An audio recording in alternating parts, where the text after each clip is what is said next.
Hello दोस्तों, नमस्कार।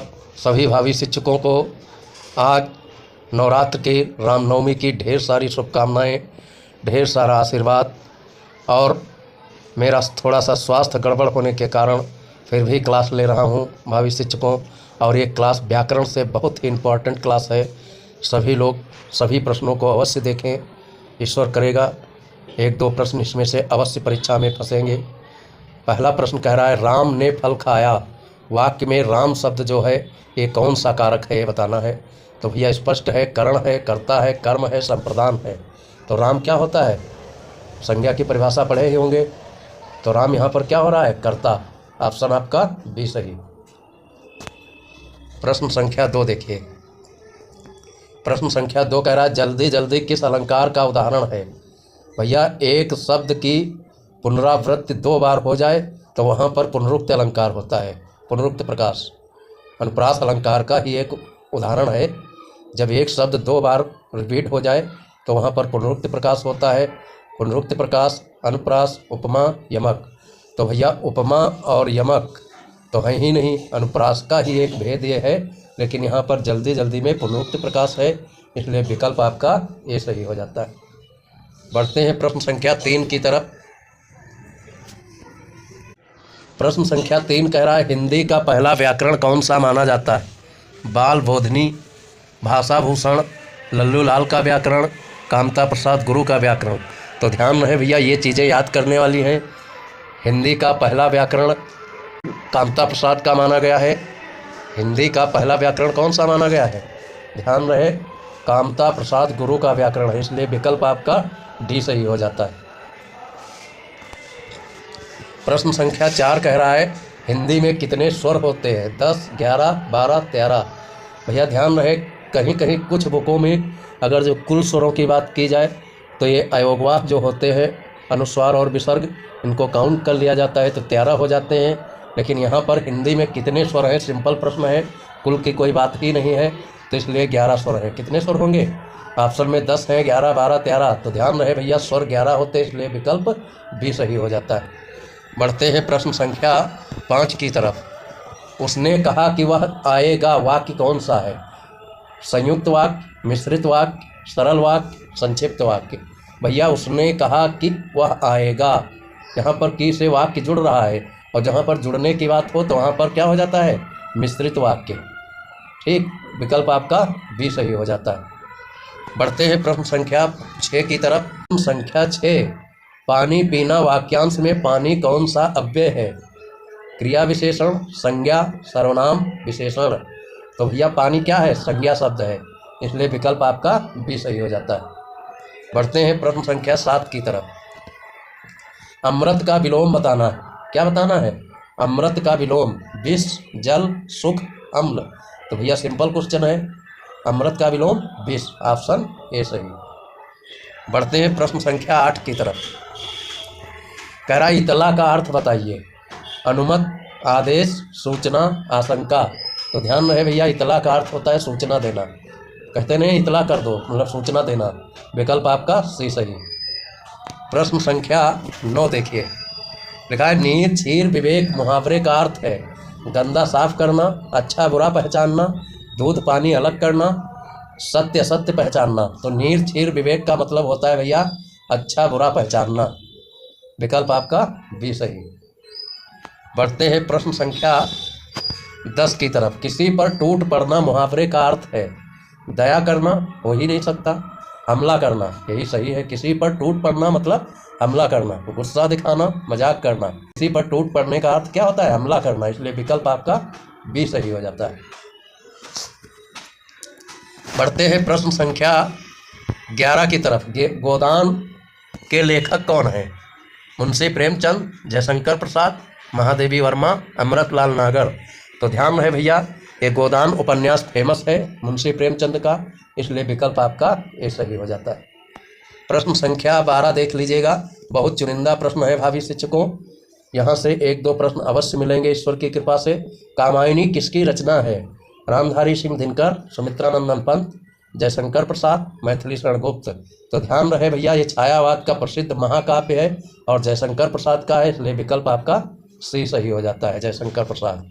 प्रश्न संख्या 13 देखिए, लिखा है साकेत महाकाव्य के कवि हैं मैथिली शरण गुप्त, रामधारी सिंह दिनकर, सुमित्रानंदन पंत, महादेवी वर्मा। तो ध्यान रहे भैया, साकेत किसका है? मैथिली शरण गुप्त का है। और रामचरितमानस के बाद राम पर लिखा गया यह दूसरा महाकाव्य है मैथिली शरण गुप्त का। और मैथिली शरण गुप्त और रामधारी सिंह दिनकर ये दोनों कवि भैया राष्ट्र कवि है, ये भी ध्यान रखिएगा।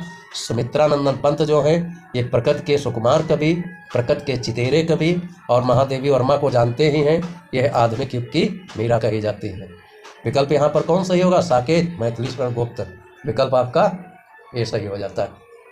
प्रश्न संख्या 14 देखिएगा, अंधा युग नाटक के रचयिता कौन है? मोहन राकेश, धर्मवीर भारती, भवानी प्रसाद मिश्र, गिरिजा कुमार माथुर। अंधा युग बताइए भैया किसका है? अंधा युग धर्मवीर भारती का है, मोहन राकेश का नहीं है, भवानी प्रसाद मिश्र का नहीं है, गिरिजा कुमार माथुर का नहीं है। किसका है? अंधा युग नाटक के रचयिता है धर्मवीर भारती, इसलिए विकल्प आपका भी सही है। प्रश्न संख्या 15 कह रहा है गीतांजलि का अंग्रेजी में अनुवाद किसने किया? महात्मा गांधी, सुमित्रानंदन पंत, रविन्द्रनाथ टैगोर, महादेवी वर्मा। तो गीतांजलि भैया जो है रविन्द्रनाथ टैगोर का बंगला भाषा में लिखा गया है। और बात की जा रही है कि अंग्रेजी में अनुवाद किसने किया? तो स्वयं रविन्द्रनाथ टैगोर ने किया था, इसलिए विकल्प आपका कौन सा सही हो जाएगा? विकल्प सी सही हो जाएगा। बढ़ते हैं प्रश्न संख्या 16 की तरफ। लिखा है तार सप्तक किस साहित्यिक आंदोलन से संबंधित है? छायावाद, प्रगतवाद, प्रयोगवाद, नई कविता।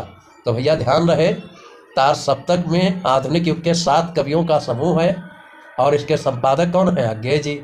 और कहा जा रहा है कि तार सप्तक किस साहित्यिक आंदोलन से संबंधित है? तो ध्यान रहे प्रयोगवाद से, इसलिए विकल्प आपका सी सही हो जाता है। बढ़ते हैं प्रश्न संख्या 17 की तरफ।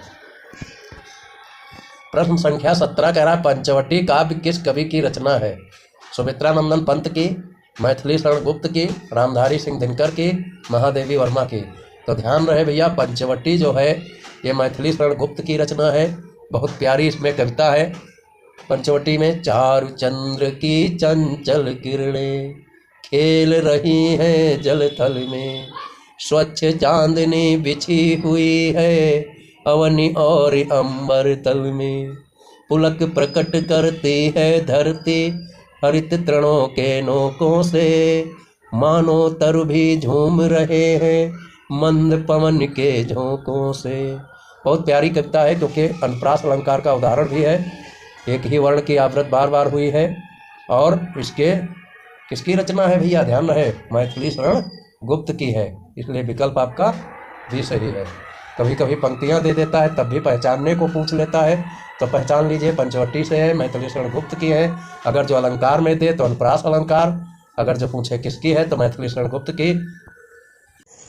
प्रश्न संख्या 18 कह रहा है किसे आधुनिक युग का तुलसीदास कहा गया? प्रेमचंद, मैथिली शरण गुप्त, दिनकर, प्रसाद। तो भैया मैथिली शरण गुप्त को ही आधुनिक युग का तुलसीदास कहा गया है, क्योंकि इनका जो साकेत महाकाव्य है वो राम सीता पर ही लिखा गया और रामचरितमानस के बाद दूसरा महाकाव्य आता है, इसलिए विकल्प यहाँ पर आधुनिक युग का तुलसीदास, मैथिली शरण गुप्त, इसलिए विकल्प भी सही हो जाता है। पढ़ते हैं प्रश्न संख्या 19 की तरफ। रथी रचना किसकी है? दिनकर की है, प्रसाद की है, पंत की है, नागार्जुन की है। तो ध्यान रहे दिनकर की है भैया रश्मरथी, इसलिए विकल्प ए सही हो जाता है। बढ़ते हैं प्रश्न संख्या 20 की तरफ। 20 कह रहा है सरस्वती पत्रिका के संपादक कौन थे? महावीर प्रसाद द्विवेदी, आचार्य रामचंद्र शुक्ल, प्रेमचंद।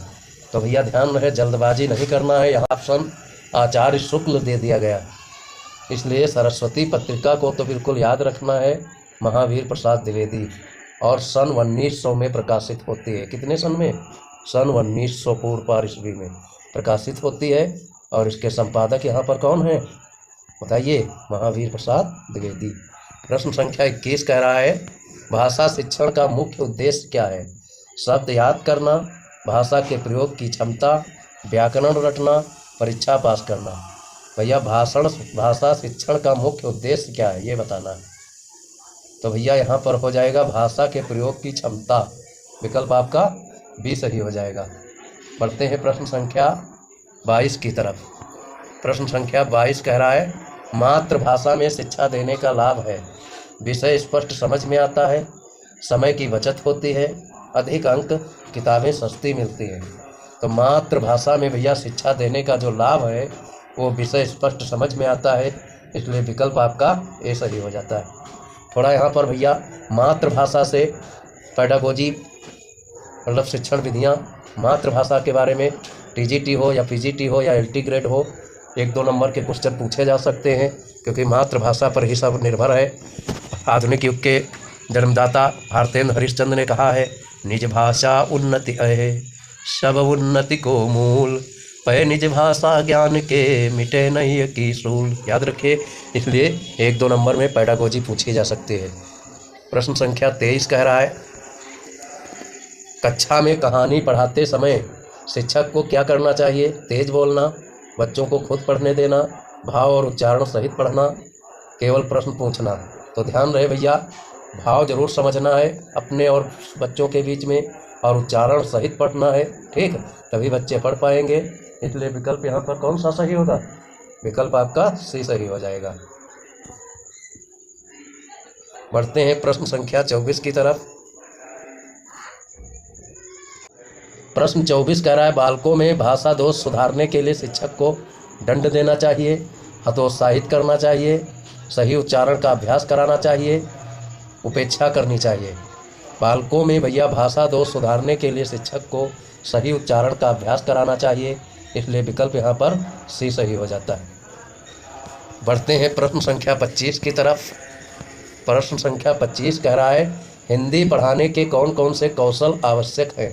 श्रवण और वाचन, लेखन और वाचन, श्रवण वाचन लेखन और वाक कौशल, केवल लेखन।